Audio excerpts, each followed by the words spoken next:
So today we're going to talk about Jung, and I find that tremendously entertaining.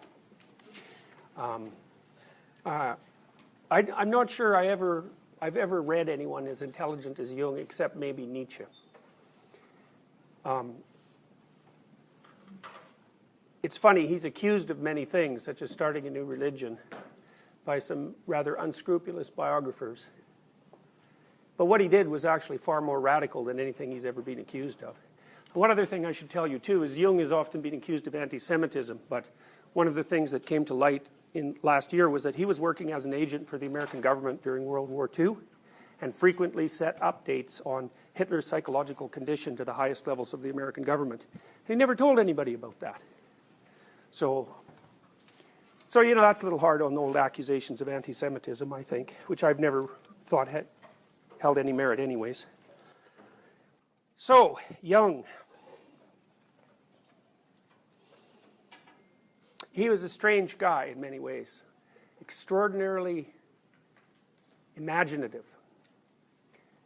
He could get lost in daydreams and was a tremendously powerful visualizer.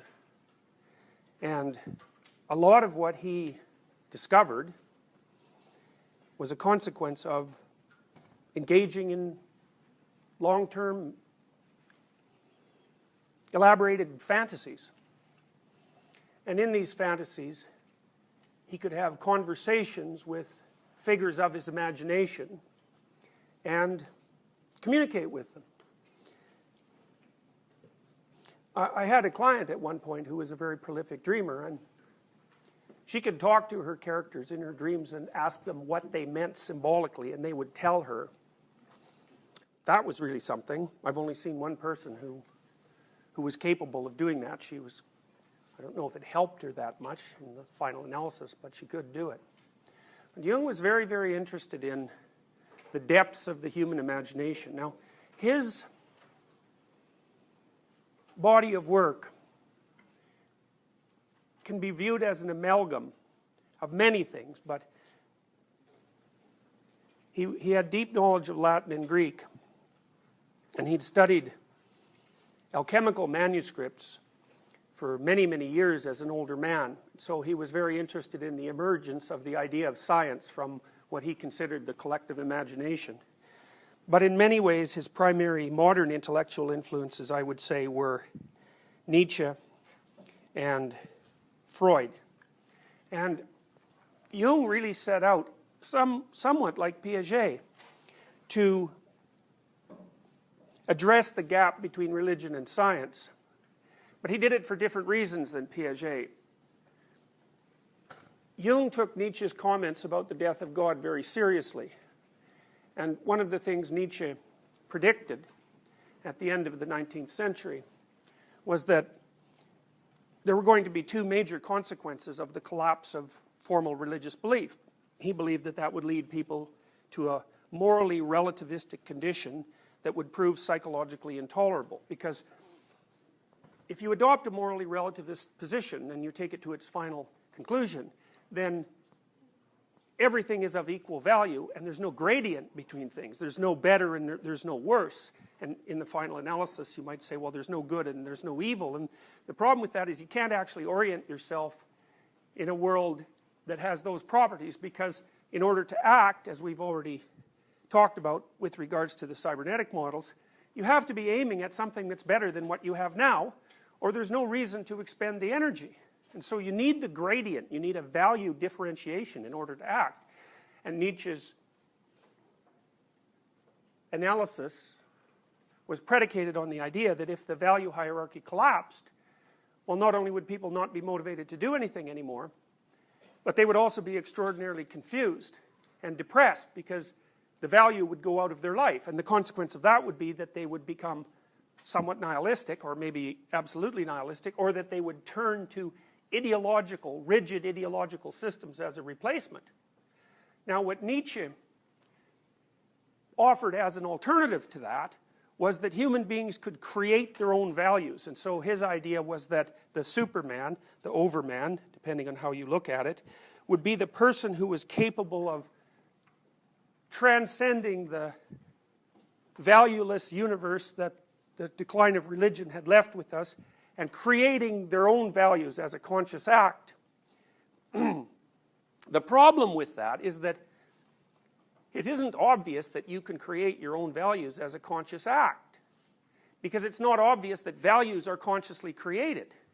And I think this is why the psychoanalysts had so much to add to the philosophical debate, at least the philosophical debate that developed to the point of Nietzsche's observations. When Freud entered the scene, the idea of the unconscious was in the air, but Freud formalized it to a much greater degree than anyone else had. And Freud's theory really is deeply biological. You know, it's biological, it's social as well, but his proposition, the proposition that there's an id, is fundamentally the proposition that you're not necessarily, your consciousness, for sure, is not the master in its own house. Now, I think part of the reason that people like to go after Freud, there's a variety of reasons, but one of them is that modern people basically accept radical Freudian presuppositions more or less as givens now. You know, and so if you're a brilliant thinker and your thought permeates a society to the point where your most radical propositions are accepted by everyone, all that's really left are your errors. And so it's easy to concentrate on Freud's errors because we've already digested everything he had to say that was particularly profound. I mean, I don't imagine, perhaps I'm wrong, but I don't imagine that there's anyone in this room to whom the news that many of your motivations aren't conscious comes as a surprise. I mean, even psychologists have admitted that in the last 20 years, you know. I mean, they talk about the cognitive unconscious, which I think is a real sleight of hand maneuver to stop them from having to credit Freud with his discoveries. And I also think that Freud's notion of the unconscious is far more sophisticated than the cognitive scientists' notion, because Freud viewed the unconscious as a place that was basically populated by fragmented personalities, not cognitive schemes of one form or another, and not processes, but things that were like living beings. And you know, you think, well, are there living beings in your unconscious? And the answer to that is, well, are you alive or not?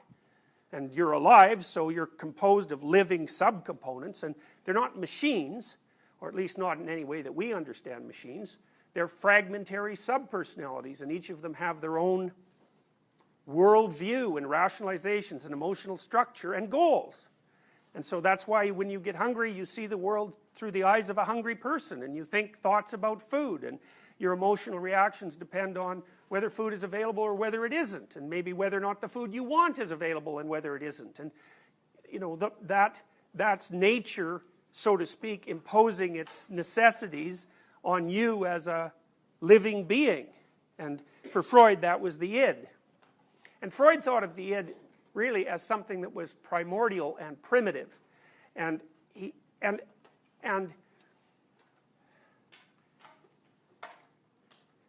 that's one of the things that really separated him from Jung.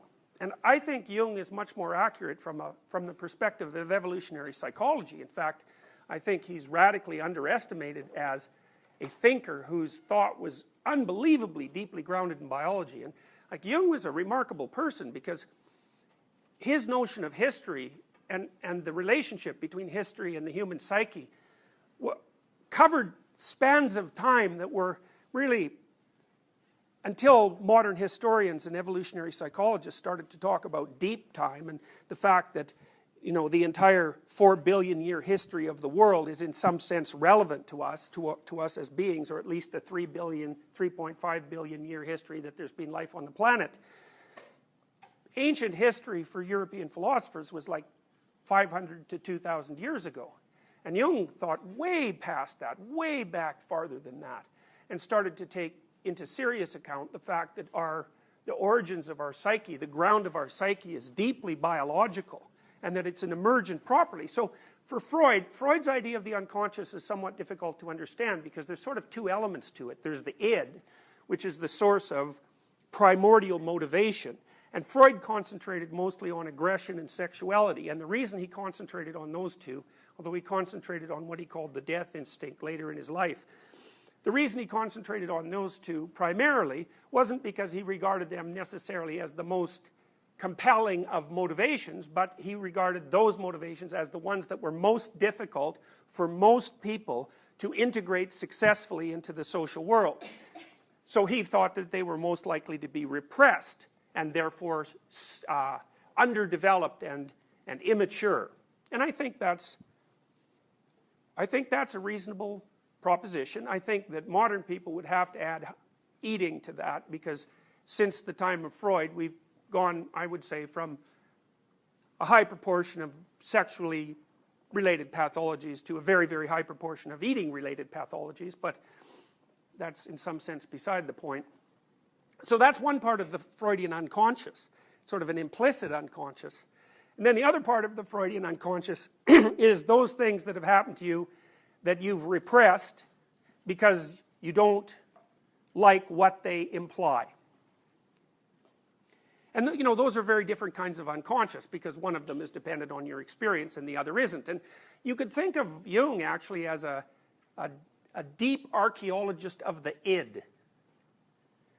And Freud thought about the id in sort of primordial terms. So his angry id would be, you know, like a beast that's out of control. But Jung recognized that the unconscious was far more sophisticated in many ways than the conscious parts of your being, and that it guided your adaptation in ways that you didn't understand, and that the ways in which it guided your adaptation and structured your understanding were universal, hence biological, and far more sophisticated than a somewhat primordial notion of biological drive might indicate. So one of the things that you might consider, for example, is that from the Jungian perspective, a lot of the forces that ancient people considered deities were personified representations of instinctual systems. So here's a way of thinking about it, and this is a way of thinking about the collective unconscious, which is Jung's, in some sense, Jung's replacement term for the Freudian id. So Mars, for example, is the god of war, Roman god of war. And you might say, well, what does it mean for there to be a god of war? And the answer, or Venus is the god of love, actually of sexual attraction more particularly. Or of sexual possession, which is even a better way of thinking about it. And you say, well, why would people conceptualize of those phenomena as gods? The Greeks said, for example, that human beings were the playthings of the gods. No, that was Shakespeare. I'm sorry, that was Shakespeare who said that. Well, here's one way of thinking about it. What's older, you or aggression? And the answer to that is, well, you're 23. And the system that mediates biological aggression in mammals and their progenitors is tens of millions of years old. And if you think you control it, rather than the other way around, you're deluded about your central nature. Part of it is that you don't control it at all. What happens is that you never go anywhere where you need to use it.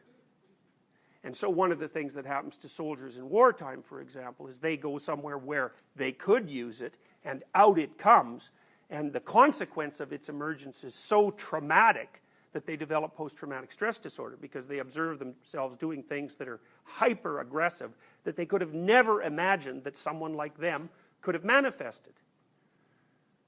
And then you think, well, what about Venus as a goddess? Well, if you fall in love with someone, who is that a choice? It doesn't look like a choice. I mean, if it's a choice, it's often an incredibly self-destructive and idiotic choice, and it's often one that ruins people's entire lives. It's more like a state of possession. And then you might say, well, possession by what? Well, it's a dynamic living system. And it's also immortal in some sense, which is another reason why conceptualizing it as a deity makes sense. I mean, the phenomena of love, which is the manifestation of a complex biological system, will be along will be around long after you're gone and was there long before you showed up. And when it manifests itself, so to speak, within you, you're possessed by it. And you do its bidding. And you may do its bidding despite what you most deeply want. You know, modern people tend to think that the conscious parts of their brain, or let's say the more newly evolved elements of their brain, because we don't actually know what the relationship is between consciousness and the newly developed parts of the brain. The assumption is often made that the reason we're conscious is because we've developed a very spectacular cortical cap, but consciousness appears to be far older than that.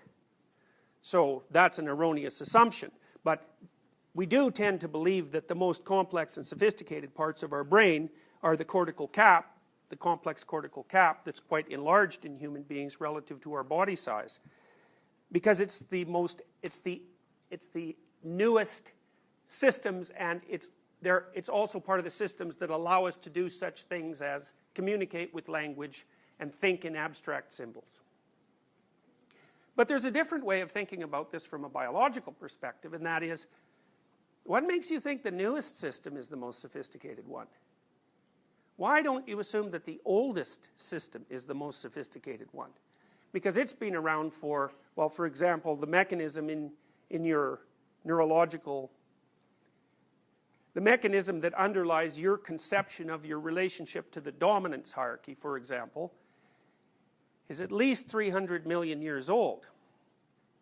And the reason it's lasted 300 million years is because it knows what it's doing. It's far older than the parts of your brain that make you conscious in the specifically human way. And it's so deeply embedded in your brain in some sense that you have almost no voluntary control over it. And that's why, for example, one of the things that happens to people who are depressed is that the system that reports their dominance status reports that they're low. Now, sometimes that's true because they're not depressed, they just have an awful life and they're actually at the bottom of the dominance hierarchy, and that's not the same as being depressed. But sometimes it malfunctions, so someone who's competent and well situated in life and who appears to have everything that a person could possibly desire in order to have a decent and meaningful and positive life are still catastrophically depressed. And what seems to happen in those circumstances is that the dominance counter, for one reason or another, is acting as if they're incredibly low status when they're in fact not. And I think that's a good definition of clinical depression. I also think that part of the reason that there's mixed results with regards to antidepressant trials is because antidepressants don't help you if you're at the bottom of the dominance hierarchy. Well, how could they? You're not depressed. You just have a terrible life. That is not the same thing. And they need to be carefully distinguished, because if you're unemployed and you're facing the loss of your home and maybe your partner's going to leave you and your children hate you, an antidepressant is very unlikely to fix that. Now, to the degree that misbehavior on your part caused by impulsivity and increased aggression and decreased mood because of your reaction to that circumstances is making it worse, then the antidepressant might help you. And maybe the antidepressant will help you regain enough cognitive control so that you can plan your way out of the situation. But as a medication in and of itself, there's no possible way it can lift you out of those often catastrophically complex and disintegrating circumstances.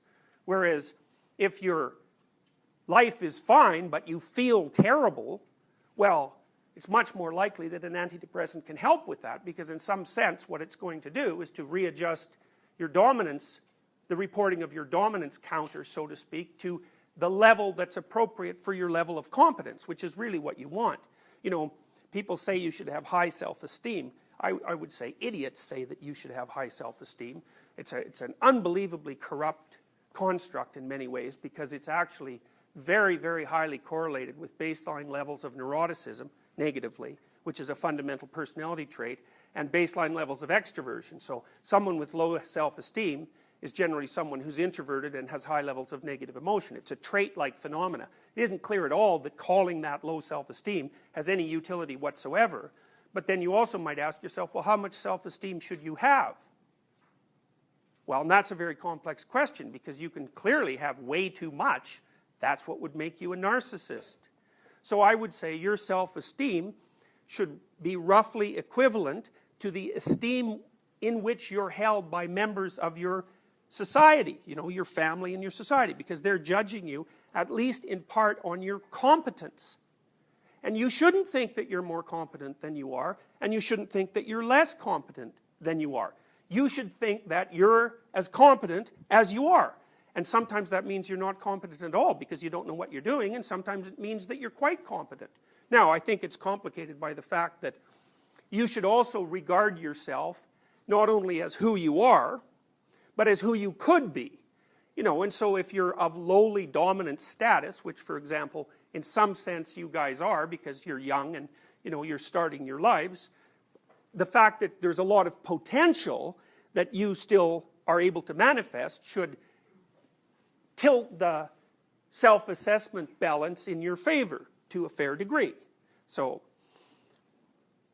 anyways, Jung was very interested in the depths of the psyche, and for him the unconscious wasn't a repository of repressed experiences, and it wasn't a repository of underdeveloped and irritated biological systems.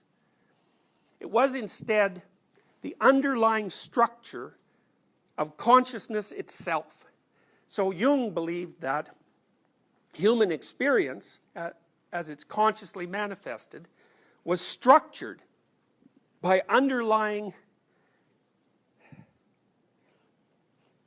patterns of behavior that were specific and unique to humankind, although shared to some degree with other animals. And then on top of that, a realm of imagistic and symbolic representation that in part was a consequence of representation of those underlying behaviors. So here's a way of thinking about it. We act in a human way, whatever that means. And we've been acting in a human way for as long as there's been human beings, and we've been acting in a mammalian way for as long as there's been mammals. Now, human beings are quite peculiar creatures because not only do we act, we also watch ourselves act, and we represent those actions. And Jung believed that as a consequence of us manifesting a specific set of typically human behaviors over hundreds of thousands or perhaps millions of years, we also evolved a cognitive apparatus that was capable of representing those patterns of behavior. And that cognitive apparatus expressed the representations of those fundamental patterns of behavior in imagistic and symbolic form. And the basic imagistic and symbolic form is something like drama. Now, why would that be? Well, it's obvious in some sense. What is drama? Drama is the representation, the abstract representation of patterns of behavior.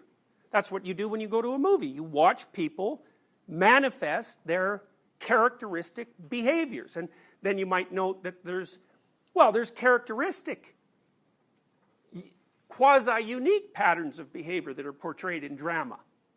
So, for example, there's the bad guy, and he wears a black hat in a cowboy movie.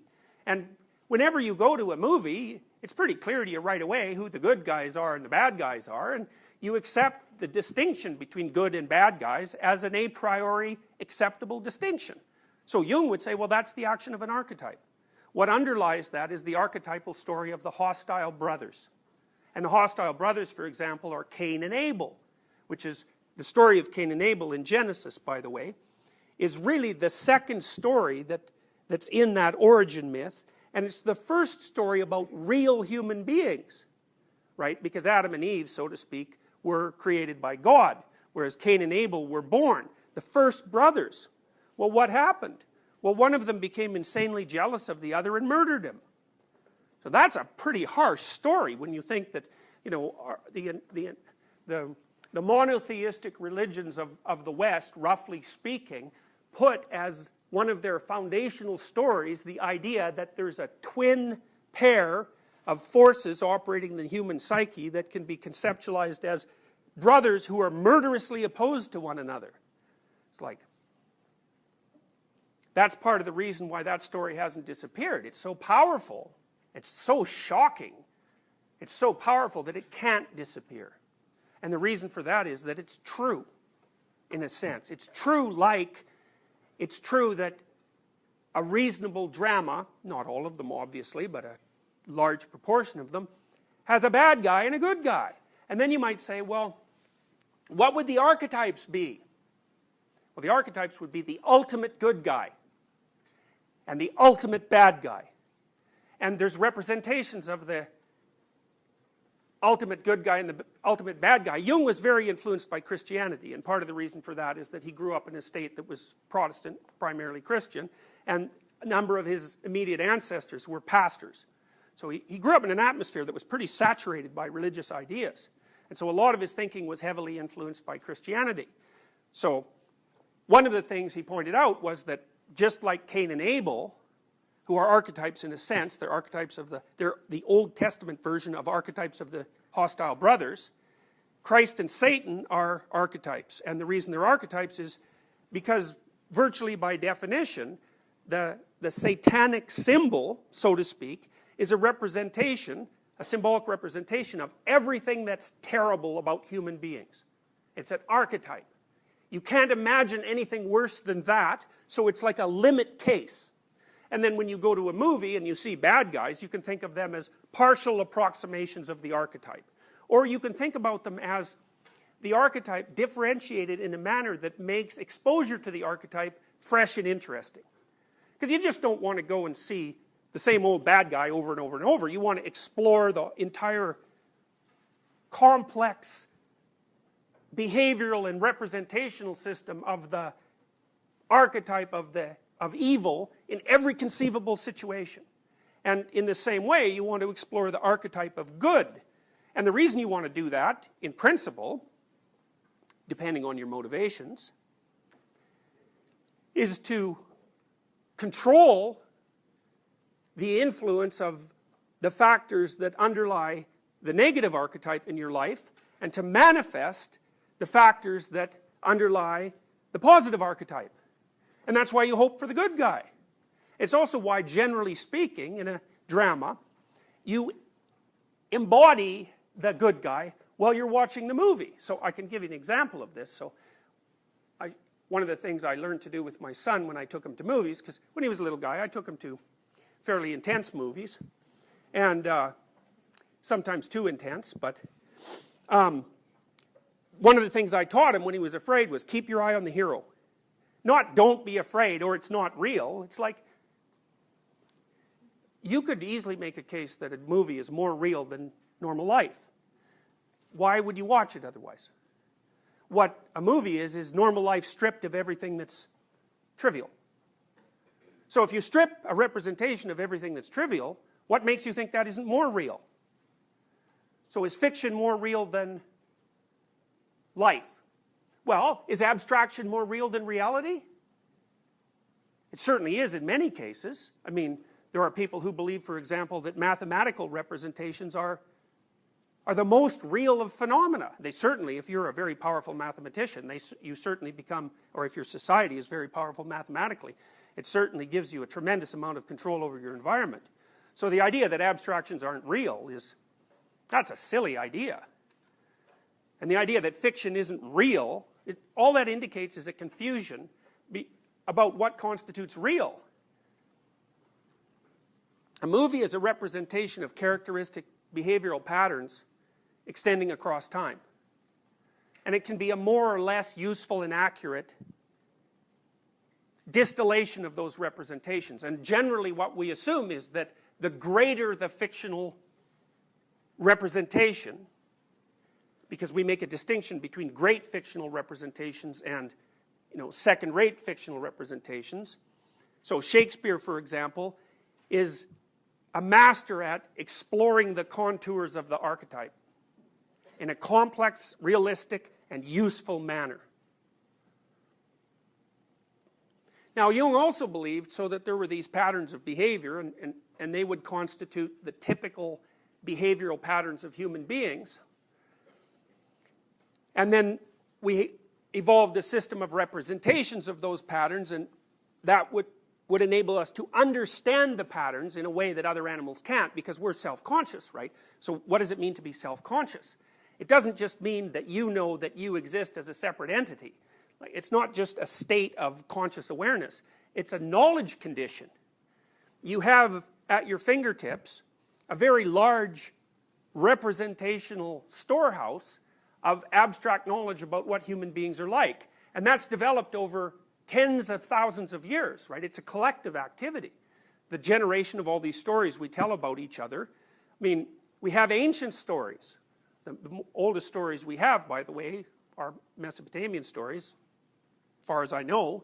And the oldest Mesopotamian story, or one of the oldest Mesopotamian stories we have, is a hero story where the god, Marduk, fights a great dragon and cuts her into pieces and makes the world. And you might think, well, what do you, Mesopotamians, you know, what do you mean the world's created out of the pieces of a great dragon? Well, it's a Piagetian idea with a bit of narrative complexity added to it. It's like, well, how do you create the world? Well, you confront the unknown and you transform it into the known, or you confront unexplored territory and you transform it into explored territory. And then you might say, well, what exactly is the unknown, or what exactly is unexplored territory? And a scientist would say, well, you know, if you walk out in a field that you've never been in before, there's soil and material elements, and that's what's really there. But that isn't exactly what's really there. It depends on your time frame. So one of the things I could say about that, for example, is that if you wander outside the boundaries of your knowledge, if you wandered outside the boundaries of your territory when you were an animal, or when you were a more archaic human being, the probability that you were going to run into something that was going to tear you apart and eat you was extremely high. And so then I could say, well, the fundamental nature of the unknown is that which tears you apart and eats you. And you might think, well, is that, what sort of reality is that?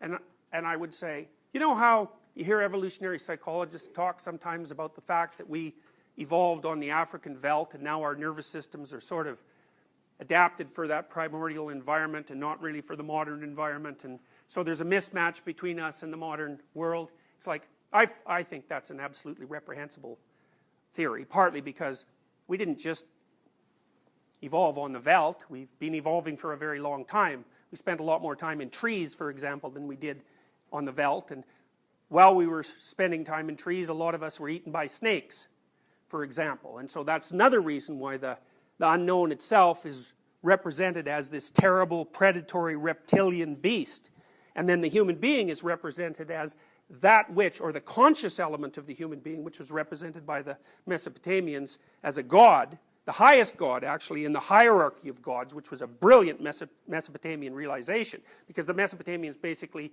concluded in their drama, their religious drama, that the highest faculty of the human being was the capacity to consciously attend to the unknown and to make something new out of it. Well, that's a Piagetian idea, right? That's exactly what Piaget was talking about when he talked about the necessity of comprehending knowledge as a process rather than as a collection of facts. It's a process. What's the process? Confront what you don't understand. Boldly go where no one has ever gone, right? I mean, Star Trek, that's where systematizing minds get their mythology. You know, it's rife with mythology, and its initial statement is a mythological statement, and it's a statement of the eternal explorer. And that's an archetypal idea. And, you know, you might say, well, are you still threatened by those terrible things that threatened your ancestors on the veldt? And normally people would say, well, no, because there are no lions. But that's because they don't get the categories right. Lion is a subcategory of unknown horrible thing. And you guys are surrounded by unknown horrible things just like people have always been surrounded by unknown horrible things. So, because you're just as prone to disease, not quite as prone, but fundamentally you're a finite being. and there's things everywhere that act in a predatory manner in relationship to you, and you will die. And so the idea that the material conditions of our environment have changed in a qualitative manner since the time we spent on the veldt it's an error of category. The mythological categories are categories that represent environmental entities, so to speak, some of which are social, that have existed for vast stretches of time and which exceed our capacity to detect with our senses. So one representation, for example, is the Great Father, or the Wise Old Man. And the Wise Old Man, or the Great Father, is fundamentally a representation of the dominance hierarchy. Now, the problem with the dominance hierarchy is you can't see it, but it's there. It's really there. And then figures like the Great Mother, especially the tarot, because most of the archetypal figures come in pairs, a positive element and a negative element, and that's because virtually everything that manifests itself to you in a complex environment, if you're a living being, takes with one hand and gives with the other. You know, so nature is benevolent and kind and wise and the source of all new knowledge, and also cancer and malarial mosquitoes and the tsetse fly and the guinea worm and all these things that are horrifying and destructive beyond belief, and you're stuck with both. And then society, we talked about this before, that's the Great Father. It's on the one hand, here you are, benevolently protected by your social surround. On the other hand, social structures tend towards tyranny and authoritarianism, and they oppress the individuals within them at the same time that they sustain their development. And so that's a dichotomous archetype. And then there's the individual, who's on the one hand a remarkable and wonderful creature, and on the other hand someone who's capable of atrocities like those that characterized the actions of many millions of people in the 20th century. Those are all archetypes. There are more archetypes than that. Like the archetype of the predatory reptile with something to offer, which is essentially a dragon, is the most fundamental archetypal representation. Jung found that representation in alchemical manuscripts, mostly in the form of the Ouroboros, which is a snake that eats its own tail. And it's a symbol of matter and spirit in union, because the snake is sort of matter, and the wings on the snake, the dragon, make it spirit. So it's like the fundamental elements of reality are matter and spirit in some kind of conjoined state. And the fundamental task of the human being is to come to terms with the nature of that unknown thing. Now think about it this way. Well, why would ancient people represent the unknown as such, as a reptilian, self-contained reptilian form that was both spiritual and material? Well, here's the reason. First, the unknown's dangerous, and you could be its prey. So you better have that representation at hand. And then you might ask, well, is that really the unknown? And then I would say, well, it depends absolutely on what you mean by really. From a Darwinian perspective, that was the best way to conceptualize the unknown. And then you might say, well, that doesn't make it real. And then I might say, are you sure about that? Is there anything more real than representations derived from Darwinian processes? The Darwinists would say no. Okay, so why is it matter and spirit? Or why is it winged and on the ground at the same time? Well, you can also understand this from a Piagetian perspective, and so that is because when you encounter the unknown, you separate the material world and the spiritual world. And the spiritual world is the psychological world. And so what you're doing when you encounter the unknown is you parse some of it up into the world, and you incorporate other elements of it into yourself. And the best way to think about that, I think, from a conceptual perspective, so it becomes more understandable, is that what you encounter when you encounter the unknown is patterned information. And you take some of that patterned information into yourself, even by doing something as simple as gripping something you want to pick up, because you're imitating the pattern of the thing that you want to pick up, and that's how you're transforming its structure into an element of your being. And so when you're exploring the unknown, it's a constructivist idea, you're simultaneously constructing the world and constructing yourself, and thus the inference is the unknown is made out of that which can be parsed out into psyche and matter. And it's dangerous. So it's a perfectly reasonable representation. And that's why it won't go away. So Jung's fundamental contribution, I would say, is his analysis of hero mythology. And I would say that's the fundamental element of his thinking. Now, the relationship between that and Nietzsche is fundamentally this. Nietzsche believed that once the religious systems collapsed, we would have to consciously produce our new set of values. But Jung believed that the psyche was the source of all value. And so that it wasn't a matter of creating new values, it was a matter of discovering the values that were already lying dormant and implicit within us. So, and the next thing I would say about that is, you all know this. You just don't know you know it. And so one of the reasons to be educated from a literary and historical perspective is that you can come to understand what you already know. Because if you don't understand it, then there's an element of your being, the element that knows it and acts it out, and there's another element which is sort of you as a personality that are completely at odds with one another. And that makes you weak. It makes you something that's divided within itself. Now, you're doing everything you can as a general rule to incorporate this information. Now, for a long time, it seems as if, as long as we acted it out and represented it symbolically, and didn't argue about the assumptions, it was more or less okay. But we're past that now. And in order for us to benefit from the same protective structures that our ancestors benefited from, we now have to understand what they mean consciously. And that's really what Jung was up to. What he was really trying to do was to resurrect deep religious representations from the dead, so to speak, and to make them conscious so people could align themselves with them again. Now, I'm going to show you something that's related to that.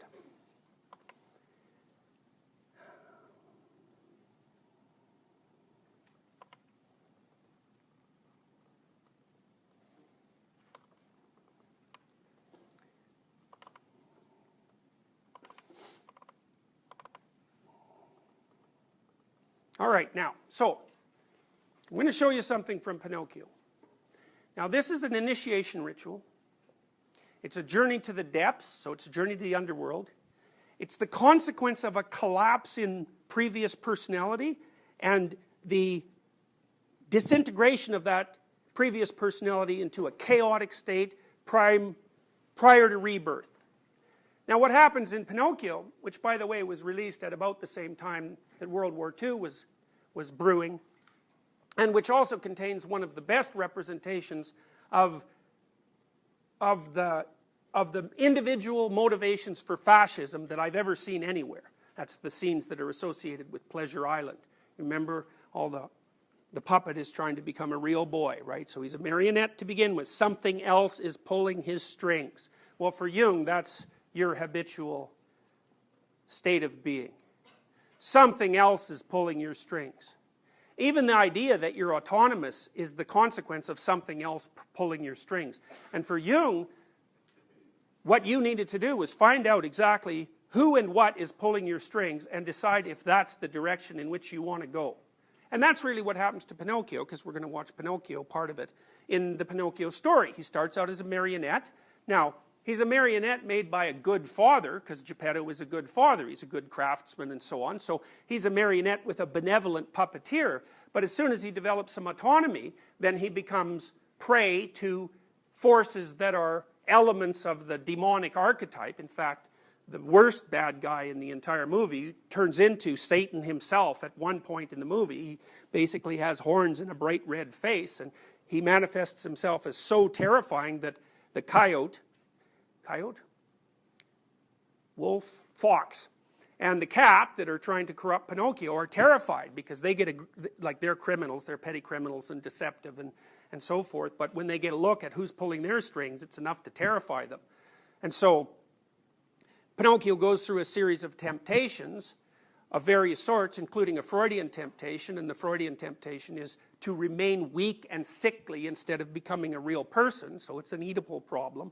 And another problem that faces Pinocchio is that he's offered false celebrity as a way of solving his life's problems, so he's offered the opportunity to become an actor, and what that means is a deceitful fake who's constructed a persona that makes him appear far more valuable than he really is. So the movie outlines two pathological modes of movement towards maturity. One being a phony, and the other taking the easy way out and hyper valuing all your pathology so that you become dependent.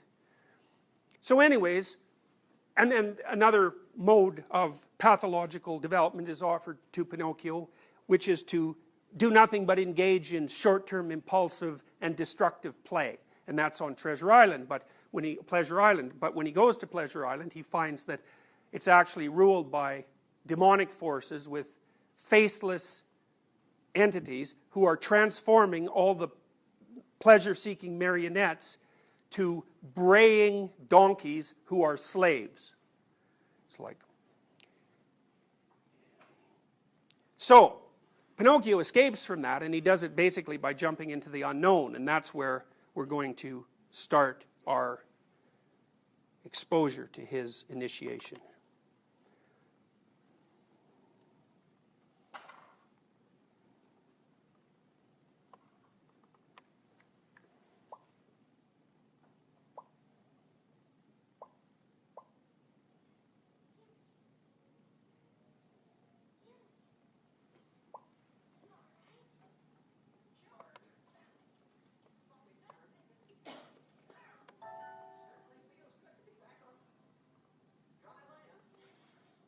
Okay, so now you can imagine what's happened is he was on Pleasure Island and everything went to hell, fundamentally. And so he jumped into the water to escape from that, and that's equivalent to plunging into chaos. And so chaos was an escape from pathological tyranny. And now he's tried to go home. So this is the psyche, in its search for maturation, runs into an obstacle, which is the tyrannical element of the Great Father that it cannot cope with, and it trots home, runs home. It's a defeat. Typical part of a hero story is the initial defeat of the hero when he encounters usually either the terrible Great Father or the terrible Great Mother. So this is a retrogressive, Jung would call this retrogressive restoration of the persona. So it's sort of like maybe you're a well-adapted adolescent and you live at home and you're a happy adolescent and everything's good at home, and then you go out to try to be an adult and you fail, and then when you come back home you try to act like a happy adolescent again, but you're not. What you are, in fact, is an unhappy adult. And if you move back to the happy adolescent mode of being, then it's false and pathological.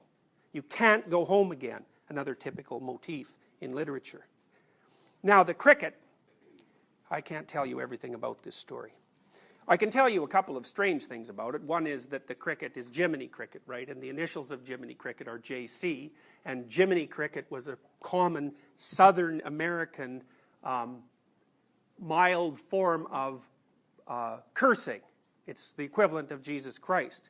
And so you might think, and of course, the cricket is Pinocchio's conscience.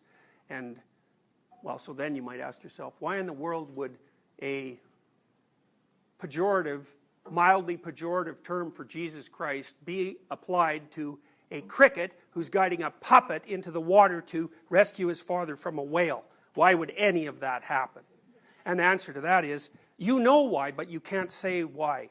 You can't say why you know, or what it is that you know. But the mere fact that it makes sense, and it does, is an indication from a Jungian perspective that you're operating at an archetypal level. You understand this. And so I could say, here's an example of why the cricket is a bug. Well, things bug you, right? We say that, things bug me. Well, you should do something about the things that bug you, because that's your conscience calling to you. It's destiny in some sense manifesting itself as an unconscious impulse. That really bugs me. Means, if you can, you should do something about it, because you think about it, man, there's a lot of things out there that might bug you, but lots of them don't. But some of them do. Well, why do those bug you and not the other things? Well, that's a complicated question, but one potential answer to it is that there's part of your psyche that's oriented towards further development. Jung would call that the self. And that's like the totality of everything that you could be. And it's a strange sort of entity in some sense, because it's partly potential, and it's potential that expands across time. But the way that your potential totality calls to you in the present is by placing things in front of you that are your problem. And they announce themselves as your problem, and they do that by bothering you. So then if you pick up the task of fixing the things that bothers you, then you find the pathway to further expansion of your personality. So, and that's what's happening with Pinocchio. Now, one of the things that's really interesting about the Pinocchio movie, and that makes it incredibly sophisticated, is that despite the fact that the cricket is an avatar of Christ, so to speak, the cricket has things to learn just like Pinocchio. And so that's very cool, because it's so cool, it's so sophisticated, because it means that you do have a conscience that guides you, but until you establish a dialogue with it, both you and the conscience are immature. You have to establish a conscious dialogue with it, and then interact together in a manner that propels your development across time. And that'll stop you from being a marionette of forces that would make you a braying donkey who does nothing but slave away in salt mines. So, okay, so Pinocchio goes home. That doesn't work, and that's where we're going to start here.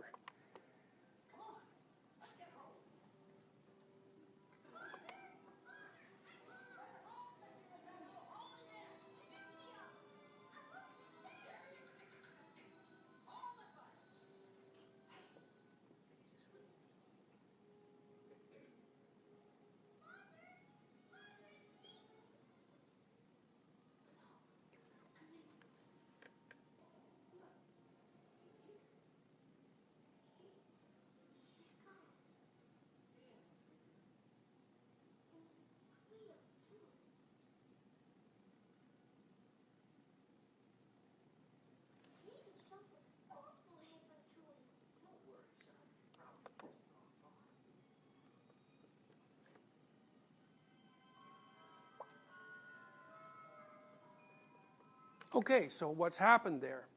Well, many, many things at multiple levels of reality simultaneously. And that's the characteristic of an archetypal story. So on one level, Pinocchio's too old to go home. He can't go home to his father because in some sense he's already transcended his father. So there are things, for example, that your father can't help you with, and the reason for that is that he doesn't know any more about the situation than you do, and he can't. And so that's where his knowledge limits out. So that would be sort of on the personal level. And then on the transpersonal level, which would be the deeper archetypal level, what's happening to Pinocchio is exactly what Nietzsche described at the end of the 19th century. Because remember that Geppetto is his creator, and now he's dead, he's gone. And so Pinocchio is bereft of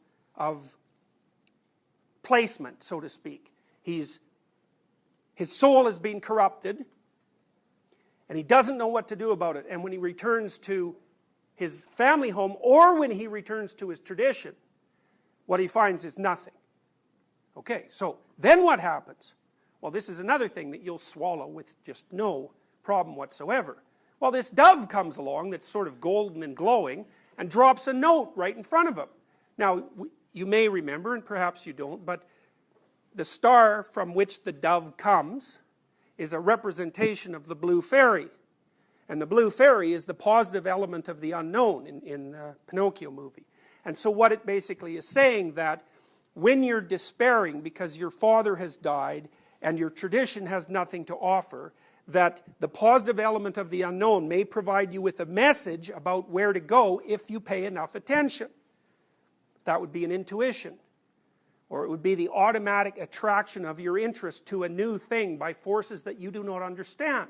So one of the real ways of coming to grips with the idea of the active unconscious is to understand that you cannot control what you're interested in.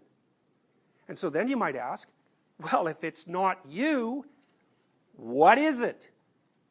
And if you think about that problem long enough, you'll start to understand what Jung was talking about, because that is the way that you can understand in your own life that the things that direct you as a being are not things that you consciously choose. In fact, they're not even things that you can consciously choose. They're directed by other forces.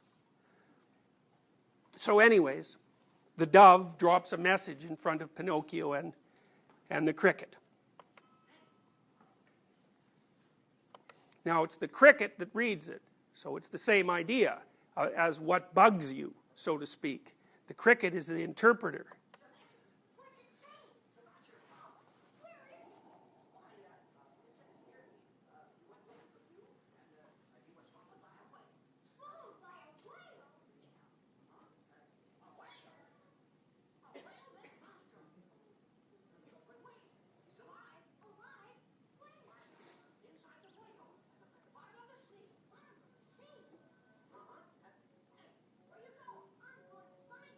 Okay, so now what have we found out? Well, we found out that God the Father and God the Father, the Creator, are not in fact dead, which is what Nietzsche pronounced, but alive in some weird way in this horrible creature at the bottom of the ocean. And so what does Pinocchio decide to do? He decides to go find him. That's actually what you're doing at university, by the way. For all the chaos that you experience when you come to university and all the uncertainty and all the doubt, what you're trying to do is to resurrect your dead father from the bottom of the ocean. And if you do that, you won't be a marionette. And if you don't, you will be.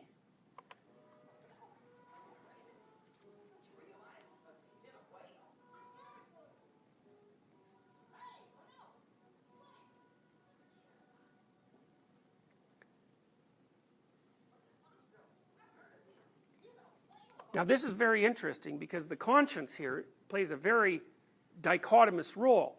So on the one hand, Pinocchio is often ahead of his conscience, so to speak, so he's taking the leading role, and the dialogue is kind of choppy and neither of them know exactly what they're doing.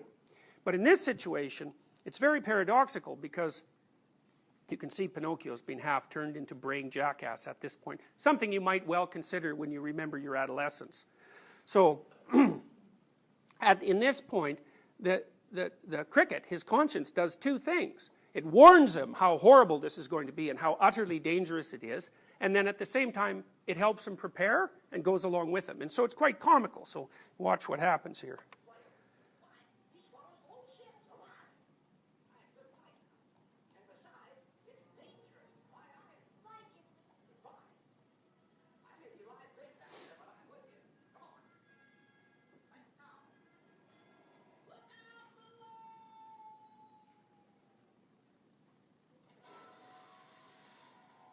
Okay, so I've cut this a little bit, but what happens in the movie is that he goes to the bottom of the ocean and he starts to ask about Monstro.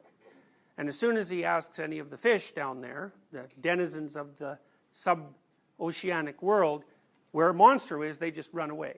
And so Monstro is he who cannot be named, right? And I'm sure you've encountered that in your reading before, right? That's the hallmark of, in the Harry Potter series. Right, see, now you've done it. Yeah. So this represents something so terrible that it can't even be talked about. Okay, so what happens is Pinocchio ends up not only at the bottom of the ocean, but he has to go to the deepest part of the bottom of the ocean where the most terrible thing rests. And so we're cutting to the point where he does that.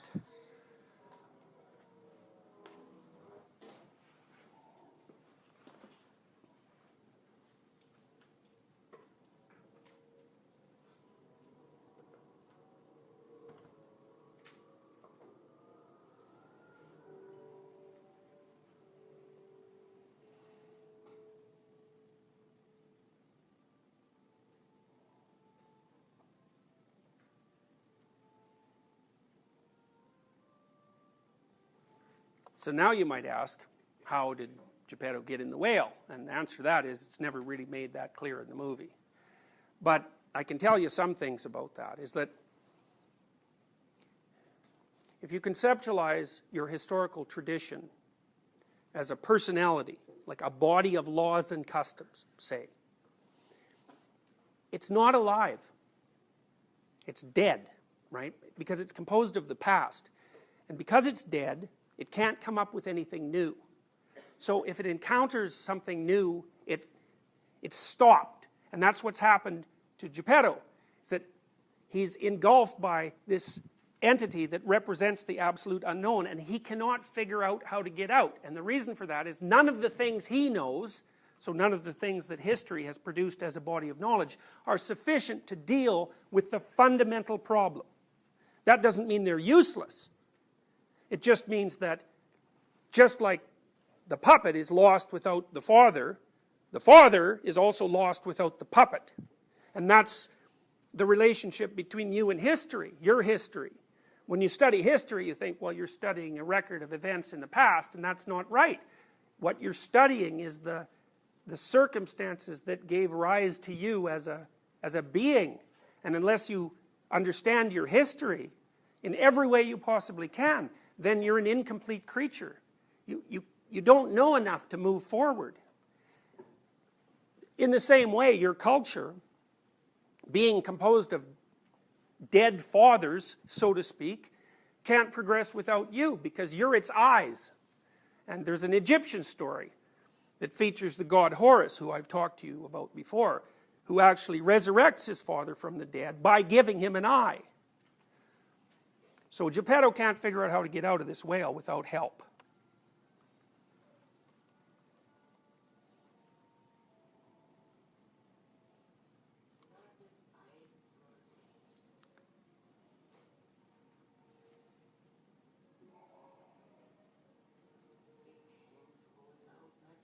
So he's kind of pushing up tombstones there, you might note. All right, now something very sophisticated happens here. So, and I have to explain it to you at multiple levels at the same time. So now, Geppetto is hungry. And when the whale opens its mouth, a lot of fish come in. Now one of the things I want you to think about, you can just put this in the back of your mind, is that one of the oldest